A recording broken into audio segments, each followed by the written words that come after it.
మీకు అందరికీ తెలుసు, గత సంవత్సరం నవంబర్ నెలలో చుట్టుపల్లి పోలీస్ స్టేషన్ లిమిట్స్లో ఒక కేసు రిజిస్టర్ అవ్వడం జరిగింది. దాంట్లో ఏంటంటే ఒక టెంపుల్ పైన జిహాద్ అనే పేరుతో ఒక లెటర్ రిలీజ్ అవ్వడం జరిగింది. బెదిరింపు లెటర్లా దానిపైన ఒకటి కేసు రిజిస్టర్ చేయడం జరిగింది. సో అప్పటి నుంచి కూడా కొత్తగూడెం డిఎస్పీ గారు, అదేవిధంగా చుట్టుపల్లి సిఏ గారు, అదేవిధంగా చుట్టుపల్లి ఎస్ఐ గారు, వీళ్ళందరూ కూడా ఒక స్పెషల్ టీమ్ ఫామ్ చేసి దీనికి గల కారణాలను వెతికే క్రమంలో మాకు ఇంకొన్ని కంప్లైంట్స్ పోలీస్ స్టేషన్కి రావడం జరిగింది. హిందువుల మీద, అదేవిధంగా ముస్లింల మీద ఒక అన్నోన్ పర్సన్ లెటర్స్ పంపుతూ అసభ్యకరంగా మత ద్వేషాలను రెచ్చగొట్టే విధంగా, అదేవిధంగా లేడీస్ పైన అసభ్యకరమైన పదజాలంతో ఇవన్నింటినీ కూడా లెటర్స్ వేయడం జరిగింది. సో మేము అప్పటి నుంచి కూడా ట్రాక్ చేస్తున్నాము. బేసికలీ కొత్తగూడెం పట్టణంలో ఇప్పటివరకు కూడా ఎటువంటి మతపరమైన ద్వేషాలు కానీ, కమ్యూనల్ లాంటి ఇష్యూస్ కానీ ఎప్పుడు కాలేదు. సో మేము కూడా ఫస్ట్ టైం ఇది చూసి షాక్ అవ్వడం జరిగింది. సో అదేవిధంగా ఇన్వెస్టిగేషన్ కూడా ప్రాపర్గా చేసి ప్రాపర్ సీసీటీవీ అనాలిసిస్ ఇవన్నీ చేస్తే మనకు ఒక అక్యూజ్డ్ దొరకడం జరిగింది. ఇతని పేరు గైక్వాడ్ కైలాష్ కుమార్. ఇతని ఏజ్ 53 years. ఇతను సీనియర్ క్లర్క్గా హెవీ వాటర్ ప్లాంట్లో చేస్తున్నారు.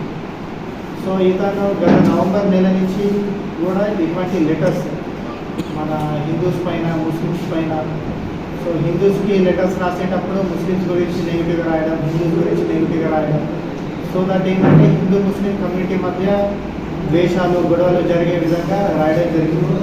సో అకార్డింగ్లీ సెక్షన్స్ ప్రకారం కేసెస్ కూడా రిజిస్టర్ చేసింది. సో వీటన్నిటికి కూడా కారణం చూస్తే ఏంటంటే ఇతను కూడా బాబు క్యాంప్ నివాసి. ఇతని ఇంటి దగ్గర వెంకటేశ్వర స్వామి టెంపుల్ ఉంటుంది. ఈ సౌండ్ రిలేటెడ్ ఒక చిన్న పెట్టి ఇష్యూ తీసుకొని ఈ విధంగా లెటర్స్ రాసి ఒక సెన్సేషన్ క్రియేట్ చేద్దామని ఇతను చేయడం జరిగింది. సో దీనికి సంబంధించిన ఏవైతే ప్రింటర్స్, ల్యాప్టాప్స్, డెస్క్టాప్స్ ఇవన్నీ కూడా సీజ్ చేయడం జరిగింది. సో కొత్తగూడెం ఎస్పీగా, అదే పోలీస్ డిపార్ట్మెంట్ నుంచి కూడా మా ఒక విన్నపం ఏంటంటే, మీ పర్సనల్ గేమ్స్ కోసం ఎక్కడో సౌండ్ పెరిగిందని, ఎక్కడో చిన్న గొడవ అయిందని, ఈ చిన్న చిన్న కారణాలకు హిందూ ముస్లిం కమ్యూనిటీస్, అదేవిధంగా law and order issues create చేస్తే ఎవరిని కూడా ఉపేక్షించాలి.